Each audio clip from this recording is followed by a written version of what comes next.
Muy buenos días. Soy Javier Medina Vidal y muchas gracias por acompañarnos el día de hoy para este webinario de la UER de Mexicanos en el Exterior. Eh, esta mañana nos acompañan a mis colegas Mariana Paricio, Almendra Ortiz, Manuel y Manuel García y Griego, y vamos a arrancar con este webinario en dos bloques, así que empezamos con la intervención de Mariana. Muchísimas gracias, Javier, por la presentación. Un gusto poder compartir con Almendra y Manuel este webinario que consideramos desde la unidad de Mexicanos en el Exterior absolutamente relevante sobre los efectos macroeconómicos que produce la política migratoria actual de la segunda administración. Y bueno, como toda política pública, ¿no? La política migratoria actual está vinculada específicamente en ambas administraciones de la presidencia de Trump como a seguridad nacional, ¿no? Y de hecho el eslogan en este mismo sentido, en esta política, es hacer Estados Unidos seguro nuevamente.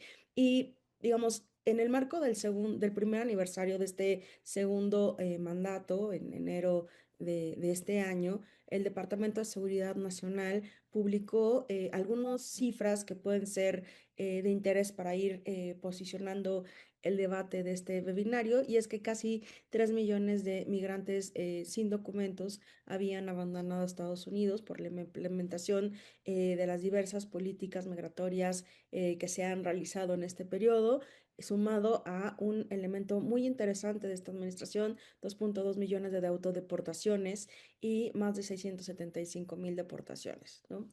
Y digamos, en este sentido, el Departamento de Seguridad Nacional en la primera semana de este mes, junto con la Oficina de Aduanas y Protección Fronteriza, anunciaron que fue el periodo en estos meses, un descenso muy importante en términos de cruces fronterizos. Entonces, digamos, por un lado tenemos cuáles son los datos numéricos en torno a la inmigración, pero por otro lado, la frontera es absolutamente relevante en este sentido.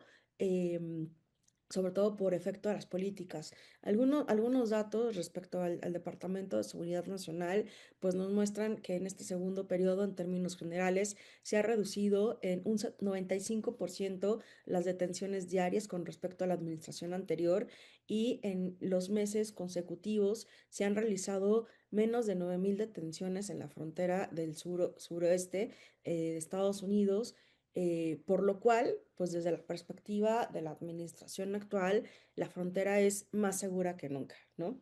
¿Qué ha pasado en el último mes? Los datos disponibles que se tienen en este sentido es en marzo, y en el mismo reporte, el Departamento de Seguridad Nacional informa que, digamos, el 97, no, hay una reducción muy importante, muy significativa, 97% menor de detenciones fronterizas respecto a la administración anterior.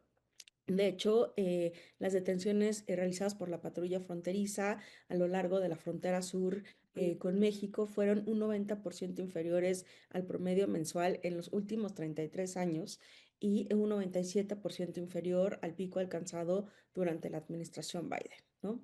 En promedio, ¿no? Establece que el número diario de detenciones en marzo sigue siendo un 95% inferior al registrado durante la administración del presidente Biden.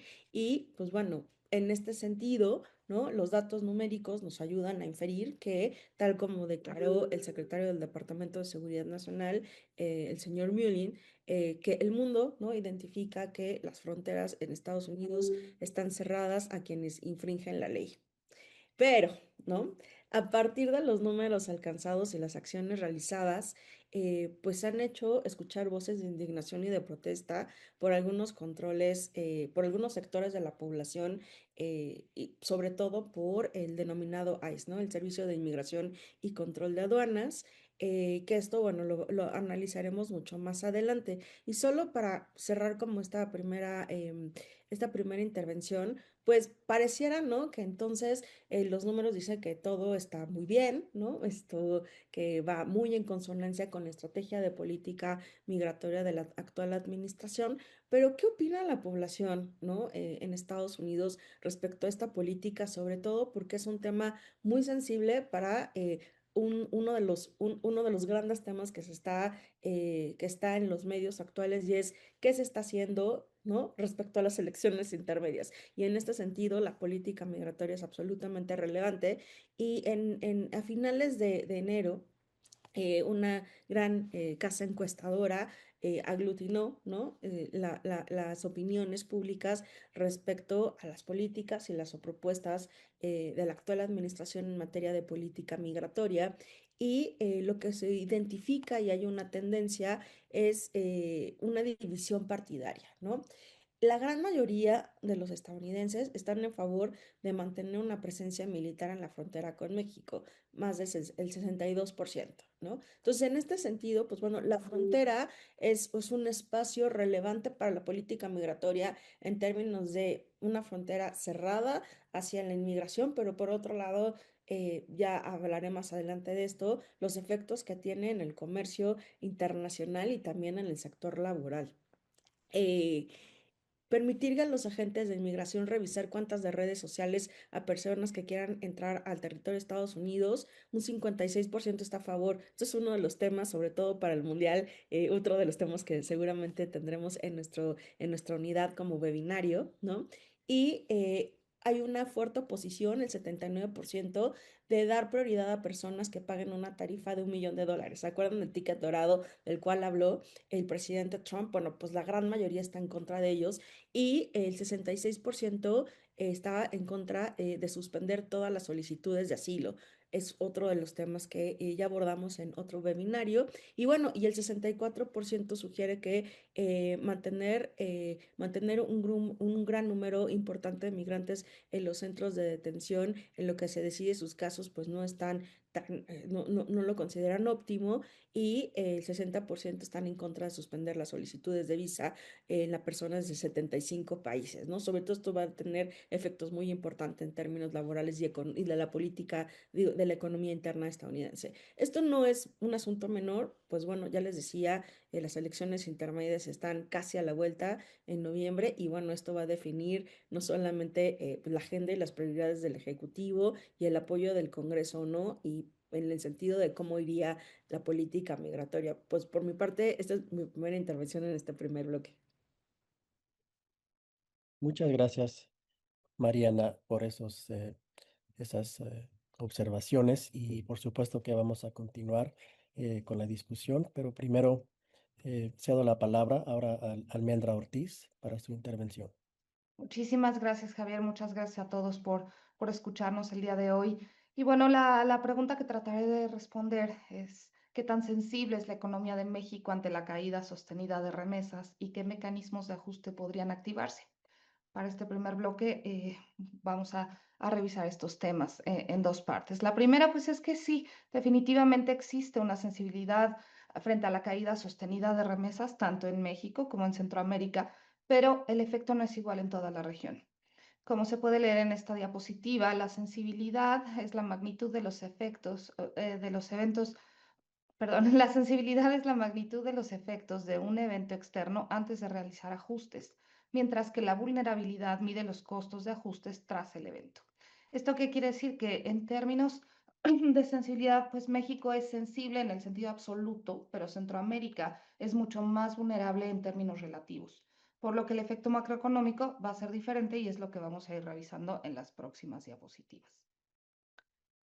Como podemos observar en esta lámina, pues en México las remesas representaron tan solo el 3.6% del PIB en 2024. Estas son cifras del Banco Mundial.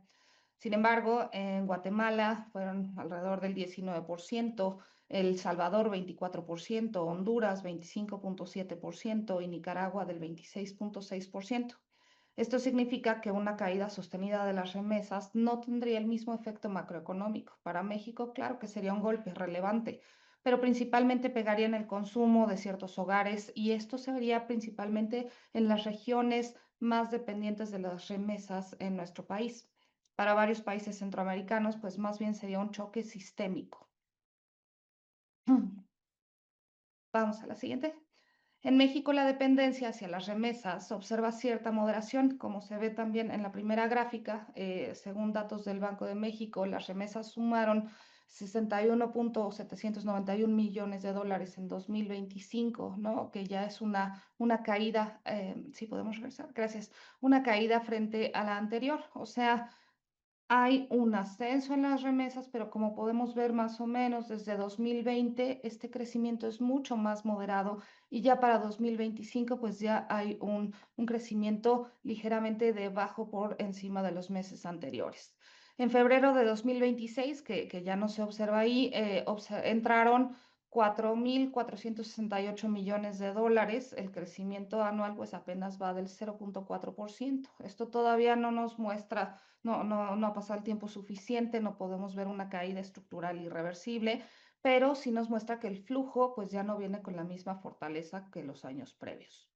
De acuerdo con el BID, la incertidumbre de la política de Estados Unidos podría reducir esta fuerza de crecimiento hasta 12 puntos porcentuales y en Centroamérica, pues obviamente podríamos ver un efecto similar. Incluso también aquí en la segunda gráfica podemos observar cómo también el promedio de remesa en México, pues se mantuvo en un ligero crecimiento y luego ya se mantuvo constante 2023-2024, ¿no? Entonces, ¿qué podemos inferir desde aquí? Pues que México es el gran receptor regional en volumen, en términos de remesas, pero Centroamérica es la más expuesta en términos macroeconómicos. En México una caída de remesas nos pega en el consumo, pero en las otras economías implica un shock de la balanza.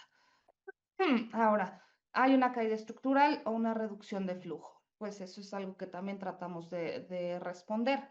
En Centroamérica, el crecimiento de las remesas se ha mantenido en un sentido ascendente, pero menor que a un ritmo de 2021 a 2023.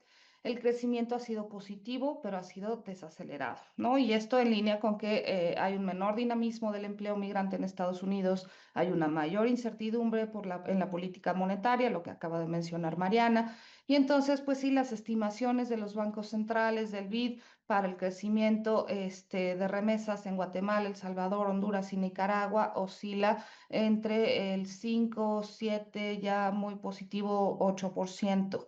Es decir, que siguen creciendo y no cayendo, a diferencia de lo que ya se muestra en México para 2025.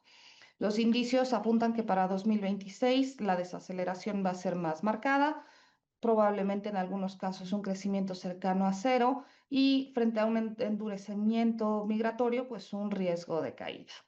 Vamos a la siguiente lámina y pues aquí la pregunta es qué posibles mecanismos de ajuste podrían reactivarse. Pues en primer lugar, un ajuste privado en los hogares. Frente a la caída del consumo, pues habrá menor gasto en educación, en salud, en vivienda, en pequeños negocios familiares. Es decir, habría que ver estos espacios en donde las remesas son un soporte importante en el consumo de las familias y bueno, pues se darán estos ajustes. El segundo tiene que ver con aspectos macroeconómicos, que esto pues obviamente implica una presión al crecimiento, al ingreso disponible, a las cuentas externas y en México pues el efecto sería, como ya lo mencioné, mucho más regionalizado que nacional y en Centroamérica pues se puede ver de manera muy amplia.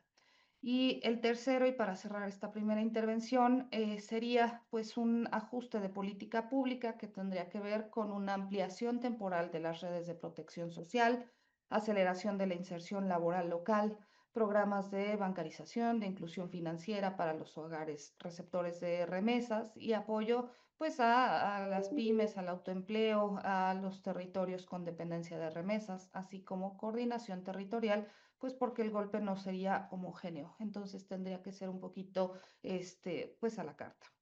Y con esto finalizo esta primera intervención. Muchas gracias.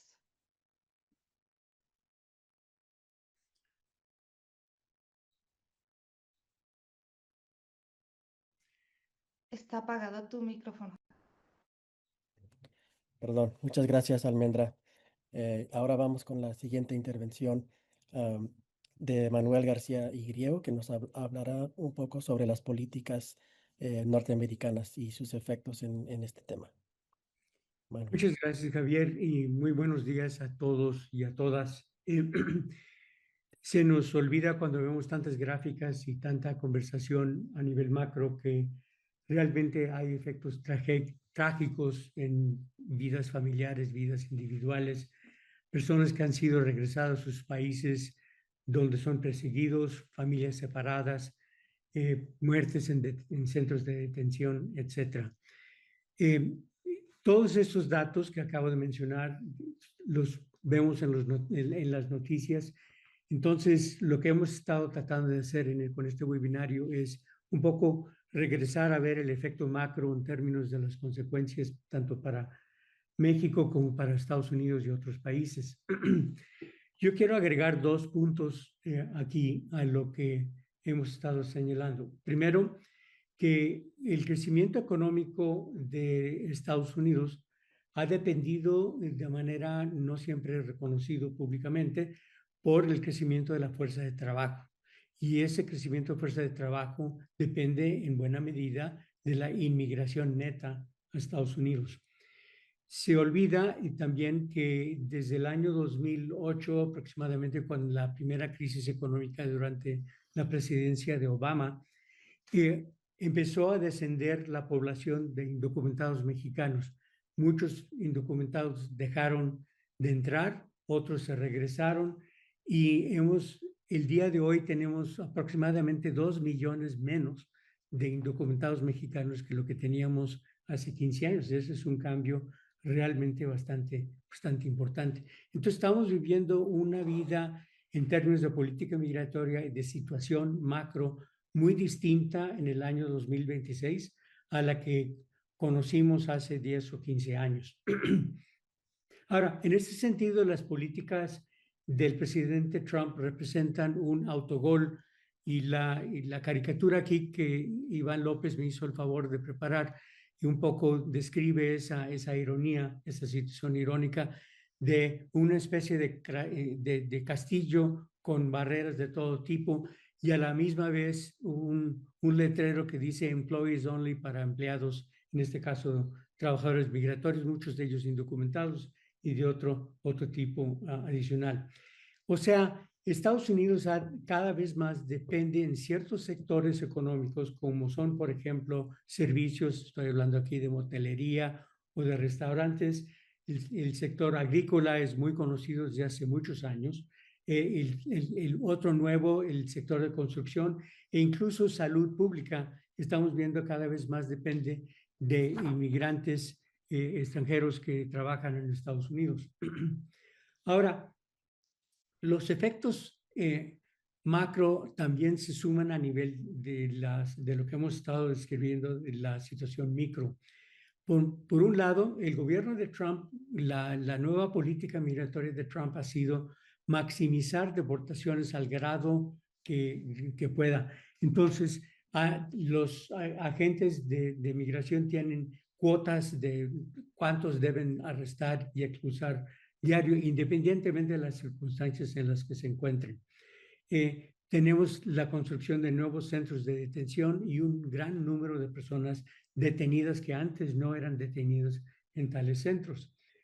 Dentro del Departamento de Homeland Security también tenemos nuevos procedimientos internos desde el gobierno de Trump del año pasado, nuevos elementos que han sido contratados pero que no han sido entrenados como los del pasado sobre cómo detener a personas y cómo expulsarlas. La secretaria del Departamento de Homeland Security, nombrada por Trump, despidió a personal que consideraban desleal a los objetivos que estaban planteando. Los nuevos agentes del ICE están utilizando máscaras, algo que no hacían antes, lo cual ha provocado una fuerte resistencia del público norteamericano. Los agentes de la Border Patrol tienen unas funciones en la frontera y normalmente no trabajan en el interior de Estados Unidos, salvo en la agricultura. Vimos en el caso de Minneapolis, Minnesota en febrero, una situación de un comandante de la Border Patrol tomando medidas y ordenando sus agentes del ICE a cosas que normalmente no han hecho en el pasado. Terminaron en 2 homicidios de norteamericanos que protestaban las acciones, y esto ha provocado una gran reacción negativa del público norteamericano. Muchos de ellos que apoyaban a Trump antes están muy preocupados de la forma que está llevando a cabo su política migratoria. Aparte, como resultado de esto, el comandante del Border Patrol que estuvo en Minneapolis lo mandaron a otro lado, y la secretaria encargada del Departamento de Homeland Security tuvo que renunciar a su puesto. El balance político de siguiente lámina, por favor. El balance político para Trump no ha sido positivo para la mayoría del público norteamericano. Trump prometió que iba a deportar a criminales, está expulsando a personas de otra índole. Solamente el 5% de los expulsados en el año anterior fueron personas que han cometido delitos violentos. Entonces, lo que el público norteamericano está viendo es algo que no esperaba, que es la expulsión de familias, de niños de 8 años, y el autogol de Trump, por lo tanto, no ha sido solamente económico, sino también político. Con esto terminamos el bloque 1. Muchas gracias, Manuel. Y durante esta transición al siguiente bloque, invito al público a mandar sus preguntas, sus comentarios para los panelistas, y así podemos ir ampliando la conversación con más, más expertos aquí presentes. Lo que me llama mucho la atención de las 3 primeras intervenciones ah, es la atención que muchas veces los medios de comunicación se enfocan en ciertas tendencias económicas, migratorias, políticas, pero no en otras. Entonces, la idea aquí es exponer una perspectiva macro, pero también con una sensibilidad hacia los efectos desiguales que pueden tener estas políticas, y también efectos sectorales y regionales. Entonces, nuevamente les invito a mandar sus preguntas, pero arrancamos con el siguiente bloque con Mariana. Adelante, Mariana. Muchísimas gracias, Javier. Pues bueno, siguiendo la línea que acaba de desarrollar Manuel, pues en efecto hay ciertos efectos macro y quisiera retomar algunos de esos puntos. La Casa Blanca ha hecho, digamos, referencia a que las deportaciones masivas han ayudado de alguna forma a reducir los costos de vida y el aumento del crecimiento del empleo, ¿no? Y digamos, esto podríamos ponerlo en un gran signo de interrogación. Vale la pena cuestionarse, ¿no? Esta afirmación realmente es así. Y digamos, hay una publicación, un análisis muy interesante que salió publicado en la primera semana de este mes, en donde se analiza la relación entre patrones de migración y rendimiento económico en las principales ciudades de Estados Unidos, con datos de la Oficina del Censo de Población. Y bueno, estamos hablando del think tank de Brookings, una investigación de Metro Monitor. Y vale la pena traer, ¿no?, en la mesa algunos datos que me parecen relevantes en la discusión de visibilizar estos efectos macro, de no solamente cuáles son los efectos negativos, sino cómo la inmigración también es un elemento importante en términos del crecimiento económico, como bien decía Manuel, de Estados Unidos. Em, digamos, hay un argumento que bien decías, Javier, que es, digamos, que se difunde en los medios, pero también forma parte de las declaraciones, ¿no? Desde la administración actual, y es que la inmigración reduce los salarios y limita las oportunidades de empleo, ¿no? Esto es como el gran argumento.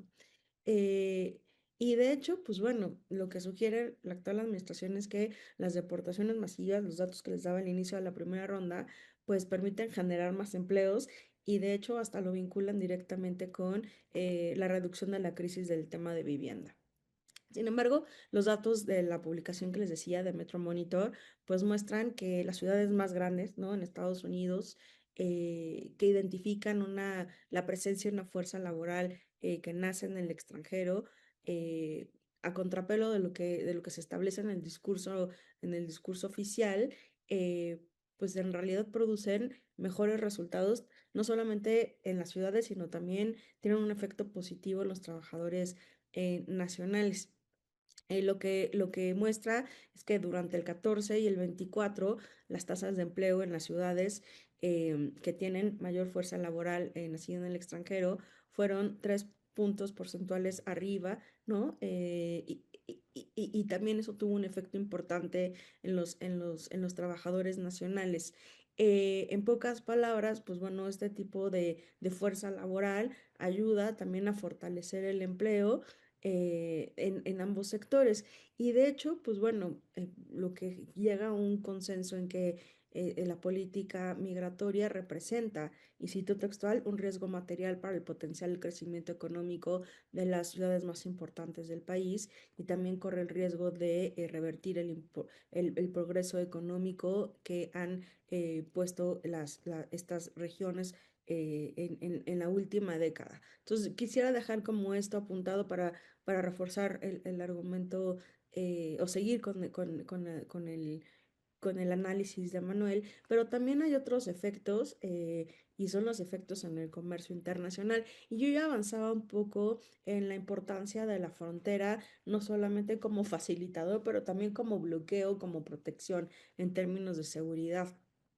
Eh, por ejemplo, el CBP, ¿no? Desempeña un papel muy importante en términos de la aplicación de la política comercial estadounidense, vinculado a la seguridad económica, pero también a la seguridad nacional.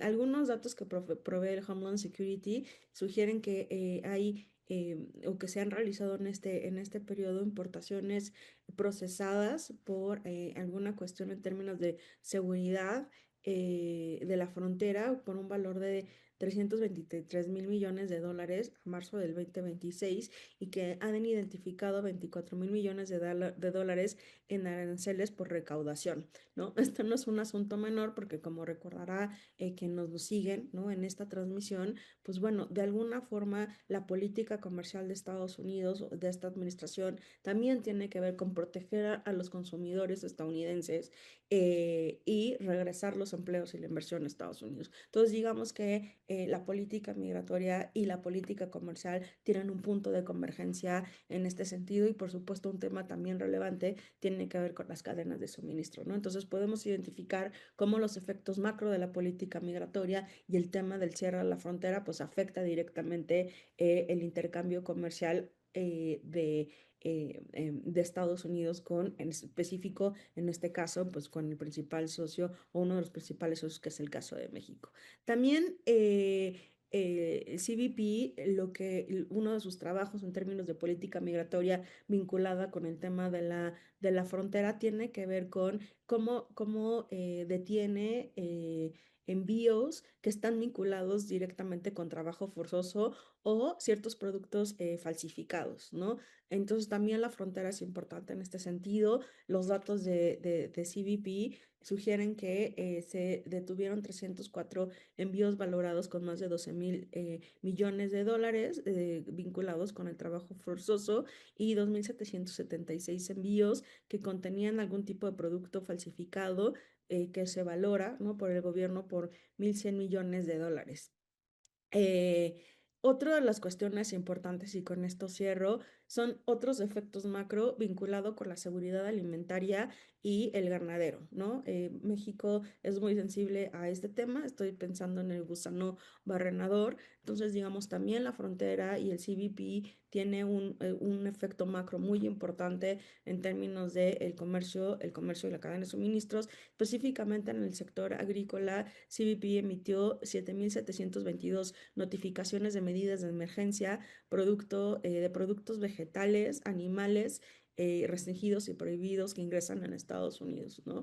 Y también realizó 206.103 inspecciones que dieron positivos a, pues bueno, pensando igual en el Mundial, a pasajeros, y impuso 761 sanciones civiles o multas a viajeros por no declarar artículos agrícolas o prohibidos. Entonces, un poco con esto lo que quiero mostrar es, pues, la política migratoria no solamente parte o los efectos de la política no solamente están vinculados a las personas que cruzan la frontera, sino que hay otros sectores sensibles como el comercio y la seguridad que tienen una relación directa. Muchísimas gracias, Javier. Gracias a ti, Mariana, y seguimos con Almendra. Gracias. Pues para este segundo bloque trataré de responder la pregunta. ¿México está preparado institucional y económicamente para absorber un posible aumento en retornos migratorios? La respuesta breve es: México está mejor preparado que antes para la recepción inmediata, pero no plenamente preparado para una reintegración sostenida. ¿Por qué? Si me ayudas con la diapositiva. Es porque el gobierno se ha montado una infraestructura de atención, se estableció esta estrategia México te abraza, que incluye apoyos de recepción, de alimentación, de alojamiento, de atención médica, psicológica, documentos, traslados, afiliación al IMSS, al empleo, ¿no? Se busca vincular, es decir, sí existe una plataforma institucional básica, pero esto no quiere decir que hay una plena capacidad de absorción. El problema real que podemos encontrar se encuentra en la absorción, es decir, México tiene un mercado laboral amplio, pero también es un mercado laboral muy segmentado. Para dar unas cifras, INEGI reportó ahora en febrero apenas de este año una tasa de desocupación del 2.59%. El IMSS tiene un alto registro de personas afiliadas para esta misma fecha, y esto sugiere que en nuestro país existe una capacidad de empleo agregada. Sin embargo, esa lectura es incompleta, pues porque hay que tomar en consideración que la informalidad sigue siendo muy elevada. Tenemos una tasa de informalidad laboral para el tercer trimestre de 2025 del 44.7%. En otras palabras, sí hay un mercado, pero mucho de este mercado pues es un mercado precario, es decir, que no cuenta con todos los elementos de un empleo formal en su totalidad, o bien se trata de un mercado informal. Esto pues, nos lleva a pensar que México es razonablemente preparado para recibir, para documentar, para canalizar a la población que retorna en el corto plazo, pero todavía encontramos límites en una reintegración productiva, educativa, sanitaria, territorial, de mediano y largo plazo, ¿no? Ahora, en la última línea de esta diapositiva, dice los cuellos de botella institucionales. Hay muchos, voy a tratar de mencionar pues, los detalles de aquellos que considero más relevantes. El primero, pues la coordinación interinstitucional. Es un tema que no es solamente de migración, se requiere articular a diferentes instancias, a la SEGOV, al Instituto Nacional de Migración, a la Secretaría del Trabajo, a la CEP, al IMSS, DIF, etcétera, estados, municipios. La propia arquitectura regulatoria muestra que la política migratoria depende de múltiples instancias y tienen que estar coordinados. En segundo lugar, la revalidación de estudios, las competencias y ahora pues de manera más reciente las certificaciones, la experiencia laboral. Y esto es un punto clave. ¿Por qué? Porque muchos retornados regresan con una gran experiencia laboral que es muy útil, pero que no necesariamente está certificada o está reconocida o es revalidada en nuestro país, ¿no? Entonces, claro, no basta con atención médica alimentaria, sino que hay que certificar, revalidar las habilidades que nuestros connacionales han adquirido en Estados Unidos y que éstas puedan utilizarse en México. Otro aspecto importante es la concentración regional. Como ya mencioné, no es un problema homogéneo en todo el país, sino que pues se muestra específicamente o de manera muy especial en algunos estados, en municipios que tienen una tradición migratoria, una alta dependencia hacia las remesas, y ahí es donde el retorno pues puede presionar el empleo local, a la salud, a las escuelas, la vivienda, etcétera. Hay una gran diferencia entre absorber a la migración de retorno y aprovecharla. Absorberla puede significar contener un shock. Aprovecharla implicaría convertir el retorno en capital humano. Como dijo Manuel, se trata de personas, ¿no? Emprendimiento, recomposición regional y México aún parece estar más cerca de lo primero, es decir, de absorber, que de lo segundo, o sea, aprovechar. Si continúan las deportaciones o las autodeportaciones, el efecto no es lineal, porque la economía estadounidense sigue dependiendo del trabajo migrante en sectores clave. Para concluir, pues México hoy sí está más preparado para reintegrar, hay una infraestructura inicial real, documentos, traslados, IMSS, atención médica, vinculación laboral, pero absorber los retornos de forma sostenida exige algo mucho más difícil: coordinación entre secretarías, revalidación de habilidades, una absorción laboral formal y aprovechamiento de las capacidades, así como la capacidad territorial de los estados receptores. Es decir, el reto no es humanitario ni migratorio, es macroeconómico, es laboral, es regional, es personal. México puede administrar la recepción. Lo verdaderamente decisivo será si logra convertir el retorno en una reintegración productiva en lugar de una precarización generalizada. Gracias. Gracias, Almendra. Y sí, se trata tanto como de capacidad como de voluntad, ¿no? De parte del gobierno. Vamos a ir ahora con Manuel, que nos dará una perspectiva sobre la política norteamericana. Muy bien, muchas gracias, Javier. Lo que acaba de señalar Almendra es muy importante en términos de lo complejo que es para México esta encrucijada que atravesamos. Se olvida muchas veces que también Estados Unidos enfrenta una serie de complejidades que a lo mejor el gobierno de Trump no esperaba. Yo voy a tomar un punto aquí que a lo mejor es discutible.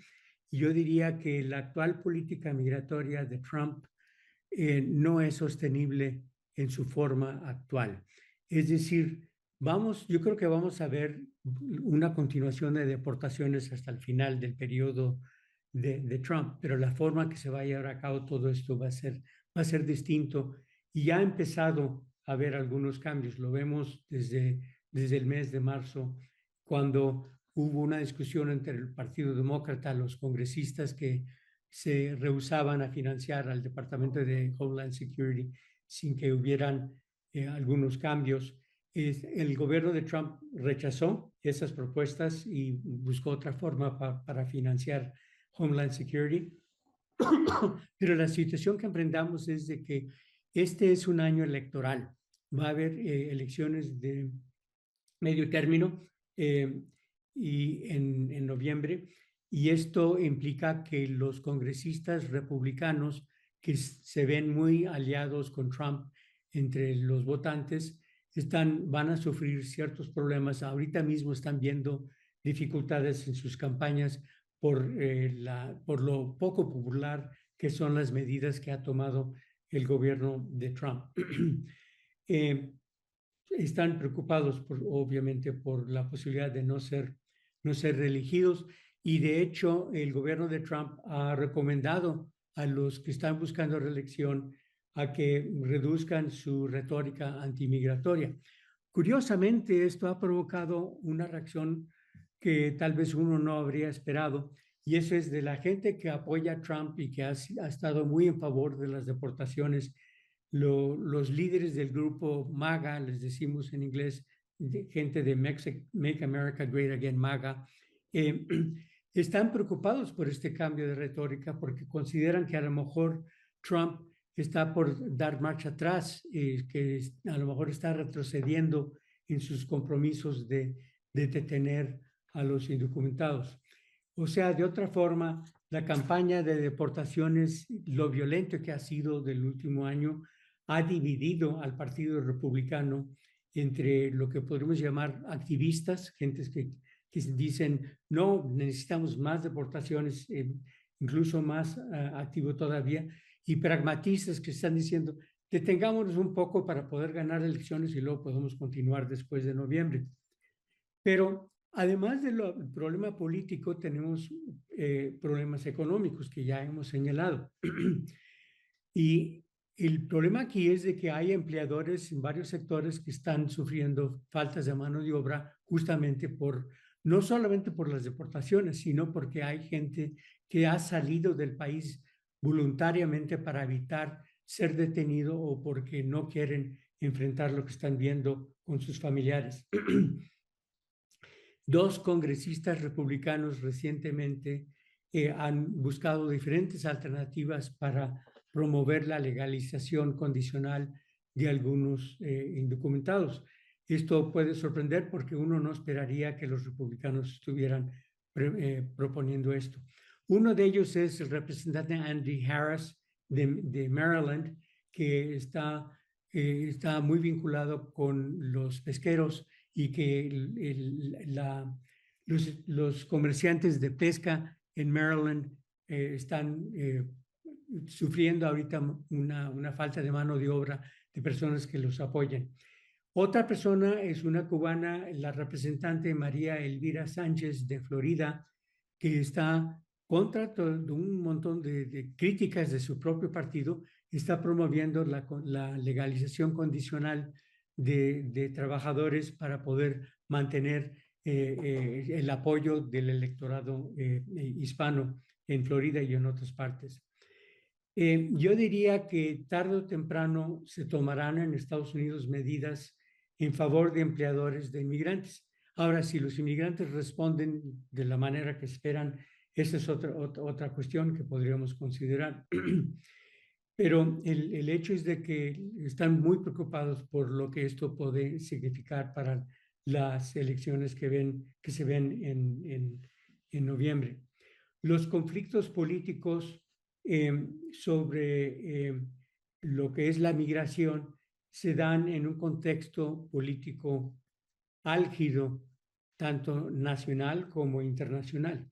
El gobierno de Trump intervino en Venezuela a principios del año y ha iniciado una guerra con Irán, lo cual ha abierto toda otra discusión política sobre lo que podría suceder en noviembre con las elecciones de medio término.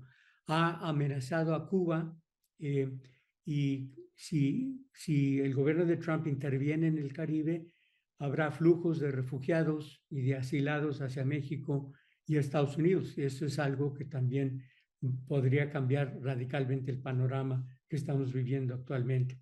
El momento actual presenta elementos de una gran incertidumbre y las medidas que se han tomado y que se están por tomar representan un hito histórico en las relaciones de Estados Unidos con todos los países que envían inmigrantes. Muchas gracias, Javier. Te paso la palabra. Gracias a ti, Manuel, a Mariana y Almendra. Y quisiera aprovechar este momento también para invitar al público a continuar esta conversación. Tenemos algunos minutos aquí para preguntas, pero este foro es parte de una serie, un bloque de foros de nuestra unidad.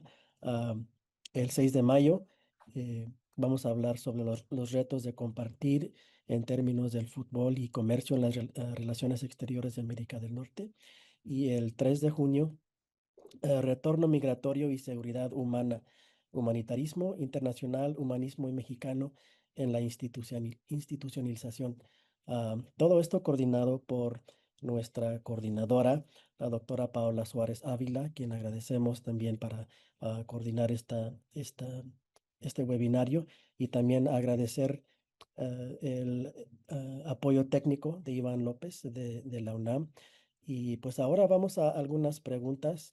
Aquí veo por aquí, de hecho, Manuel y creo que Manuel y Almendra, ah, si podrían comentar. La pregunta es, ¿cómo puede fortalecer o debilitar la posición de México, así como la continuidad de la colaboración binacional en los ámbitos descritos, el hecho de que se vislumbra una muy probable derrota de los republicanos en las elecciones de medio término?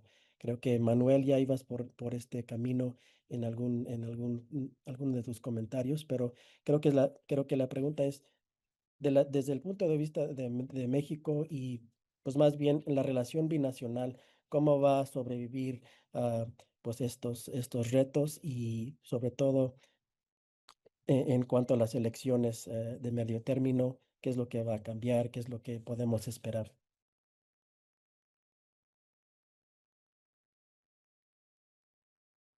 Si quieres, Manuel. Eh, yo pensé que a lo mejor Almendra empezaría. En términos del lado norteamericano, creo que si se da un cambio, sobre todo en la Cámara de Representantes, de una mayoría demócrata en vez de republicana, vamos a ver investigaciones y críticas al gobierno de Trump y ciertos límites a sus políticas que no hemos visto en estos primer año y medio.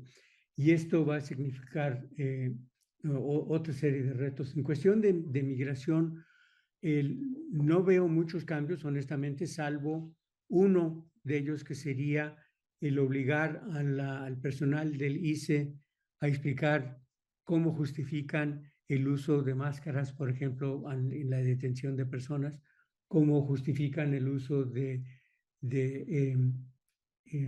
¿cómo se llaman? Estos documentos administrativos cuando se llega a la casa de una persona.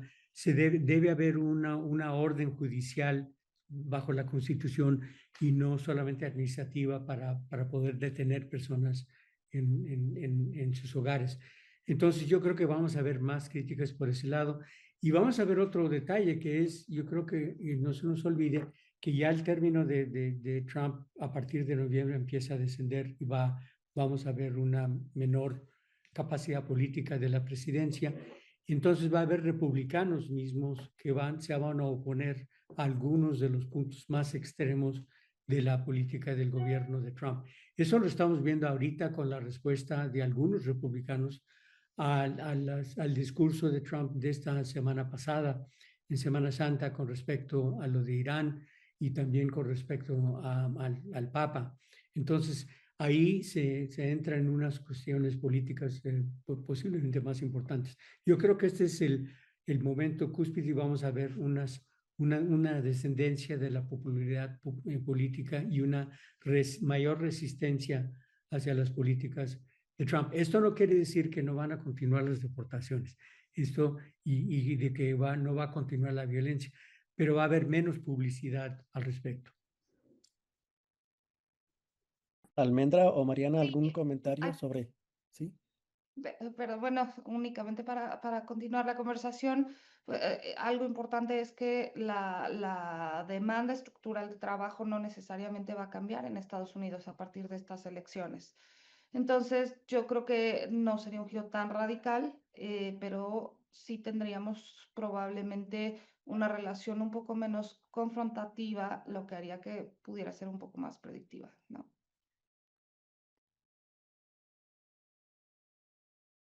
Una pregunta que puedo contestar muy rápidamente sobre qué es la legalización limitada. Se refiere, no sería la legalización de los años 80 cuando se creó una forma de convertirse de indocumentado a inmigrante legal y poder incluso naturalizarse. Este sería nada más para tener un permiso de trabajo temporal. Gracias.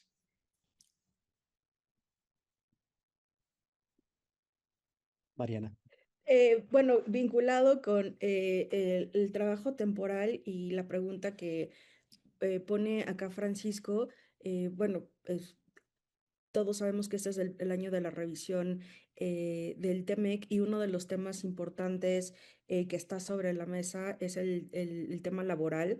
De hecho, la semana pasada el representante del USTR sugirió que era muy probable que no se llegara al 1 de junio con claridad al Congreso sobre el posicionamiento de Estados Unidos sobre el TEMEC, pero si el sector laboral es importante y el tema de los trabajadores, ¿no? Migrantes y trabajos temporales de mexicanos en Estados Unidos.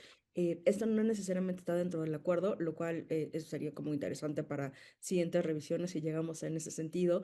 Pero también a la pregunta de Francisco, pues bueno, creo que la estrategia del gobierno mexicano, porque como toda política comercial y política pública es una decisión de la política de la administración en turno, se le ha apostado por la profundización y el mantenimiento del TEMEC.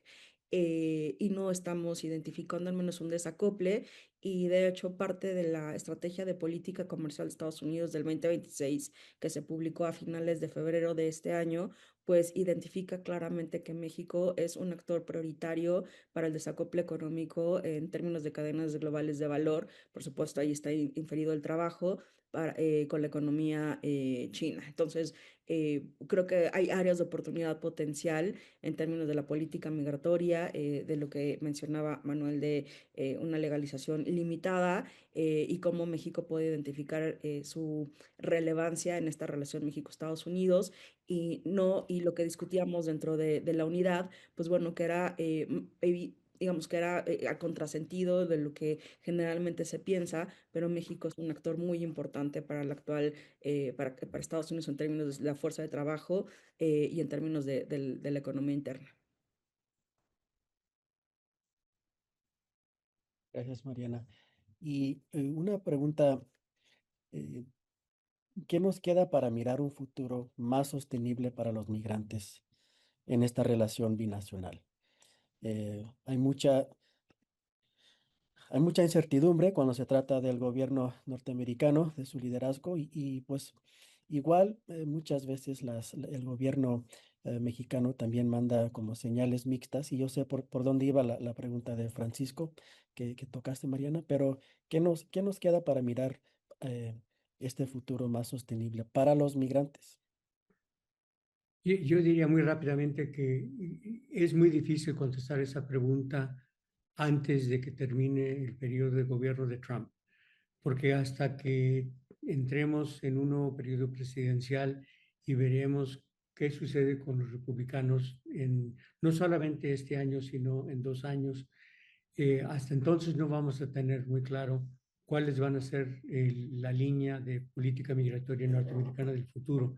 Lo que sí queda muy claro es de que este es un hito, este es un momento clave, muy diferente de las de la historia, no tiene precedente en muchos sentidos. Yo como historiador me cuesta trabajo incluso los años de 54, la Gran Depresión, o los años de los años 20, los veo muy distintos a la situación actual. Entonces, no tengo una respuesta ahorita que se me ocurre de qué sería lo sostenible para migrantes.